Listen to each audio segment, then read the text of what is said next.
많은 유대교주의자들이 바울을 대적하여 죽이고자 했습니다. 이유가 무엇일까요? 예수님을 그리스도로 고백하고 예수가 메시아라는 사실을 만천하에 선포하며 하나님의 뜻의 복음을 증거했기 때문에 그렇습니다. 이 당시 유대교주의자들은 예수님을 그리스도로 인정하지 않았습니다. 오히려 예수님을 십자가에 못 박는 데 앞장섰죠.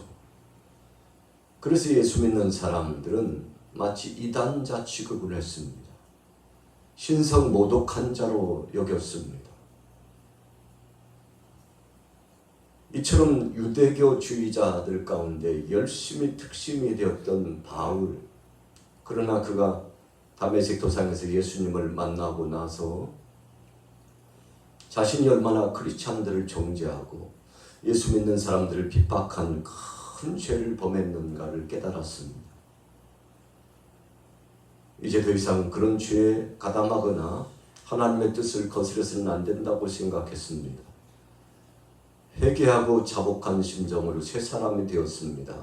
그리고는 마침내 적극적으로 나아가서 복음을 증거하는데 예수 그리스도가 바로 메시아라는 거죠. 십자가에 못 박혀 죽으신 바로 그분이 우리가 조상 때부터 기다려왔던 바로 메시아라는 사실을 증거합니다.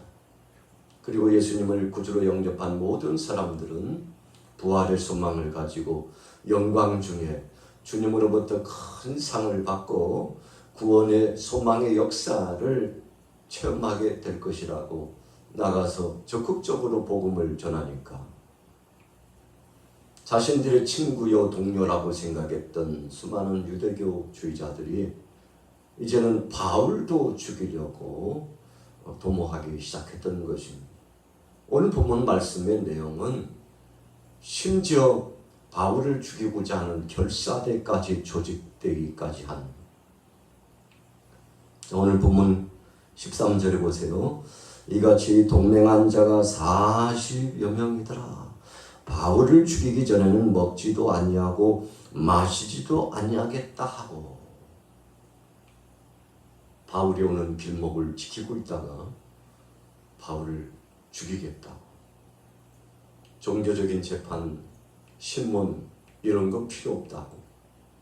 즉시 즉결 처형하겠다고 결사대를 조직하고 유대교주의자들 가운데 열심당이라고 해야 될까요? 그 열심히 특심한 사람들이 모여가지고 바울이 살아있는 한 계속 신성모독한 죄를 범하고 예수가 그리스도라고 전할 것이며 마치 연병처럼 번져나가서 이단자들이 득실거릴 거라고 생각해서 바울을 먼저 죽이는 것이 최고의 목적이라고 생각을 했던 것이죠. 자, 바울이 자신이 살아간 삶 가운데서 최대의 이기의식을 느꼈을까요? 백부장을 통해서 천부장의 도움을 청원했습니다. 자신이 로마의 시민권자요, 또 자신은 죄를 지을 만한 그런 범죄를 범하지 않았다고 변호받기를 청원하고 자신의 신변을 지켜달라고 사람을 보내가지고 어쩌든지 이 길을 이겨나가고자 지혜를 짰던 거 아니겠습니까? 이만큼 바울의 선교 사역, 목회 사역은 참 고달팠습니다. 대적자들이 많았습니다. 질병의 고통도 많았습니다. 배고픔과 추위와 아픔도 많았습니다. 그를 대적하여 죽이려고 하는 자들 매복조가 있었습니다. 자, 이유가 무엇이었을까요? 왜 이렇게 바울을 죽이고자 혈안이 되어 있었을까요? 오늘 우리가 22장 30절부터 23장 3절까지 읽어보면 왜 그랬는지를 알 수 있죠. 자, 같이 한번 읽어볼게요. 22장 30절부터 읽습니다. 시작. 이튿날 천부장은 유대인들이 무슨 일로 그를 고발하는지 진상을 알고자 하여 그 결박을 풀고 명하여 대제사장들과 온 공회를 모으고 바울을 데리고 내려가서 그들 앞에 세우니라. 바울이 공회를 주목하여 이르되 여러분 형제들아 오늘까지 나는 범사의 양심을 따라 하나님을 섬겼노라 하거늘 대제사장 아나니아가 바울 곁에 서 있는 사람들에게 그 입을 치라 명하니 바울이 이르되 회칠한 담이여 하나님이 너를 치시리로다. 내가 나를 율법대로 심판한다고 앉아서 율법을 어기고 나를 치라 하느냐 하니. 여러분, 바울은 용감한 사람이었습니다. 바울은 담대한 믿음을 가진 사람이었습니다. 그 어떤 비진리에도 굴하지 않고 무릎 꿇지 않는 사람이었습니다. 그가 율법사로서 바리새인으로서 가말리엘 문화에서 나온 사람으로서 절대적으로 뜻을 굽히지 않고 하나님 영광을 위해서 살았던 사람이죠. 그래서 한때는 예수 믿는 사람들도 하나님의 뜻을 거스린다는 제목을 가지고 나가서 신성 모독하는 죄라고 생각하고 대제사장에게 공문을 받아가지고 크리스찬들을 핍박했던 사람 아닙니까? 무엇보다도 율법주의적인 그 모든 행보에 부족함이 없이 철저했던 사람 가운데 한 사람입니다. 그런데 오늘은 왠지 달랐습니다. 오히려 예수 그리스도 그분이 메시아요. 지금까지 유대교주의자들이 얼마나 큰 죄를 범했는지 자칭 율법사의 선생이라고 말하고 종교적인 지도자라고 말하는 바로 당신들이 또 과거에 내가 얼마나 큰 죄를 범했는지를 아주 철저하게 지적하고 예수는 그리스도라고 바로 그분 안에 부활의 영광이 있고 소망이 있다고 선포했으니 여러분 공회 앞에서 그 많은 증인들 앞에서 이렇게 담대히 말씀을 선포했으니 사람들이요 바울을 그냥 내버려둬서는 안 된다고 생각을 했던 것이죠. 오늘 본문에 보세요. 16절 말씀에 바울의 생질이 그들이 매복하여 있다함을 듣고 와서 영내에 들어가 바울에게 알린지라 바울이 한 백부장을 청하여 이르되 이 청년을 천부장에게로 인도하라. 그에게 무슨 할 말이 있다 하니. 누이의 아들 조카 바울의 생질이죠. 그 생질의 도움을 통해서 바울이 이 길을 모면할 수 있는 길을 열게 되죠. 참 어찌 보면 바울의 삶이 안타깝기까지 합니다. 오늘 사자처럼 그를 삼키려고 하는 대적자들이 얼마나 많았었는지 몰라요. 여러분, 우리가 진리대로 하나님 말씀대로 산다는 것은 바로 그런 것입니다. 세상이 호락호락하고 환영하지 않아요. 세상 사람들이 감히 용납하지 않습니다. 비진리를 추구하는 거짓 것들이 얼마나 대적해 오는지 몰라요. 자, 그럼에도 불구하고 바울은 굽히지 않고 믿음을 지켜나갔습니다. 하나님 영광을 위하여 살아나가기를 자청했습니다. 그런데 하나님께서 바울에게 음성을 들려주시고 생생하게 말씀해 주시죠. 정말 두려움이 가득 찬 순간입니다. 위기감이 봉착된 상황입니다. 그때 하나님 말씀해 주시죠. 11절 보세요. 11절 같이 읽습니다. 시작. 그날 밤에 주께서 바울 곁에 서서 이르시되 담대하라. 네가 예루살렘에서 나의 일을 증언한 것 같이 로마에서도 증언하여야 하리라 하시니라. 바울의 선교 사역을 보면 어떤 때는 참 너무 고집이 세다 싶을 만큼 바울이 예루살렘을 떠나가지고 이제 로마로 향한 길목으로 진입해 갑니다.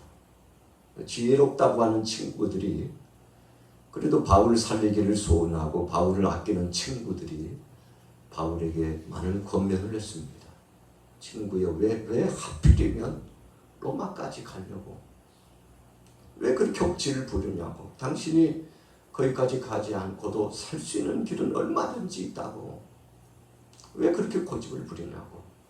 거기로 가는 길은 죽음의 길이요. 거기로 가는 길은 고난의 길이요.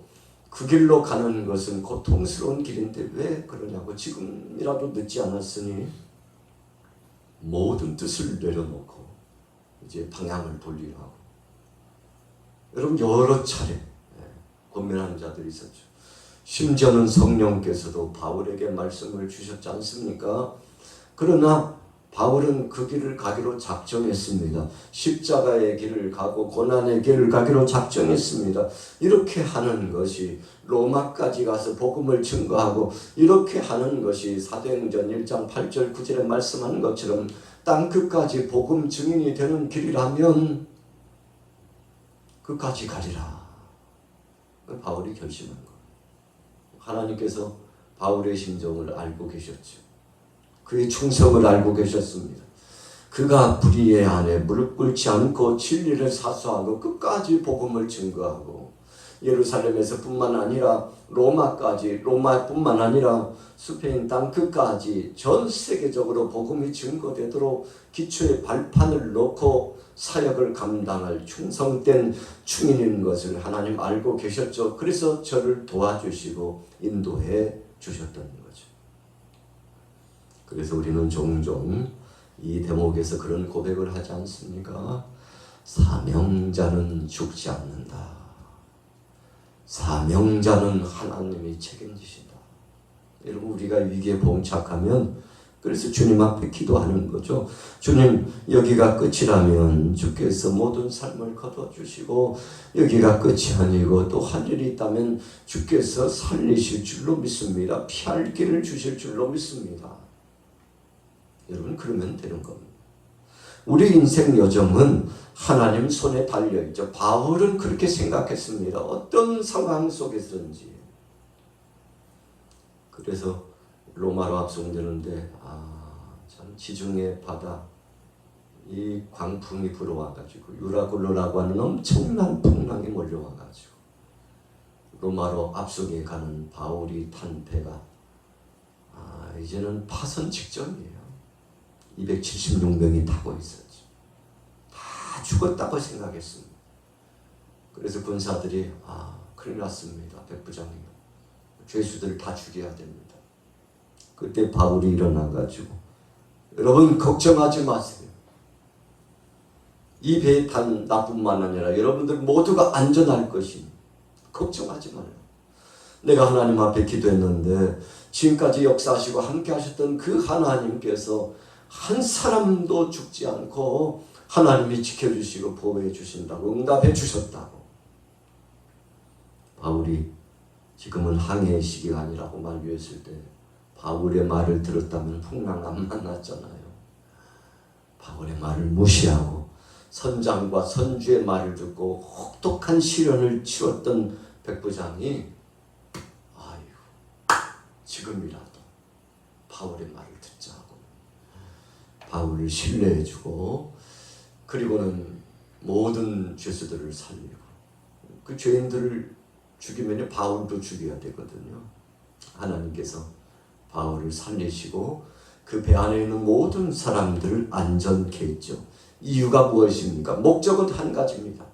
하나님은 이 배를 통해서 로마까지 진입해 들어가고 생명의 복음이 바울을 통해서 선포되기를 원하고 계셨기 때문입니다. 그래서 사명자 그 한 사람 때문에. 여러분 그래서 의로운 자 믿음의 사람 한 사람 때문에 많은 사람들이 죽을 길에서 살 길로 전환되는 것을 우리가 성경 속에서 여러 역사적인 상황 정황 가운데서 목도해 봤지 않습니까?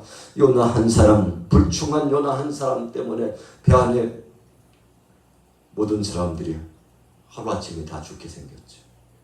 잽이 뽑혀가지고 그가 재물처럼 바다에 던져졌는데 이게 웬일입니까?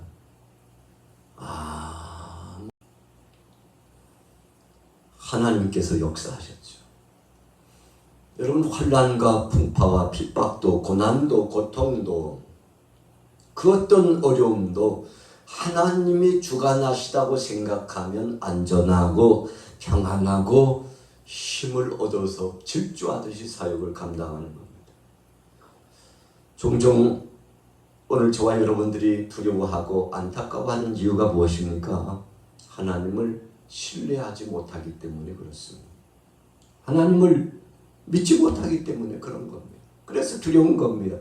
그러나 주께서 이 모든 것을 주관하신다고 생각하면 어떤 상황 속에서든지 찬송하고 주님 앞에 영광 돌리죠. 그래서 바울과 실라가 빌립보 옥중 감옥에 갇혀 있을 때 이제는 죽었구나 생각했는데 착고에 채워져 가지고 내일은 이제 붙잡혀서 죽을 것이라고 생각되는 이 절체절명의 위기감 속에서도 찬송하고 기도하면서 하나님 앞에 감사했지 않습니까? 왜 그랬나요? 살든지 죽든지 나 자신은 하나님 손에 달려있다고 믿었던 것입니다. 사드락과 메삭과 아벳노고도 그랬습니다. 다니엘도 그랬습니다. 아브라함도 가는 곳곳마다 하나님이 함께해 주심을 찬양했죠. 오늘 바울도 죽기 일보 직전이에요. 사람들이 돌로 쳐서 죽일 것만 같아요. 매복조가 편성돼 가지고 40명 결산해 가요. 칼을 품고서 바울 죽이려고 기다리고 있는데 하나님이 저를 도우셔서 다시금 인도해 주신 은혜를 체험했잖아요. 오늘 하루 동안 여러분들 어떻게 사시겠습니까? 비겁하게 믿음도 없이 안절부절하고 쩔쩔매면서 사시겠습니까? 아니면 하나님 앞에 맡기면서 담대하게 믿음으로 승리하시겠습니까? 오늘 믿음으로 끝까지 승리하게 되시는 여러분들 되셔서 승승장구하시기를 예수님의 이름으로 축원합니다.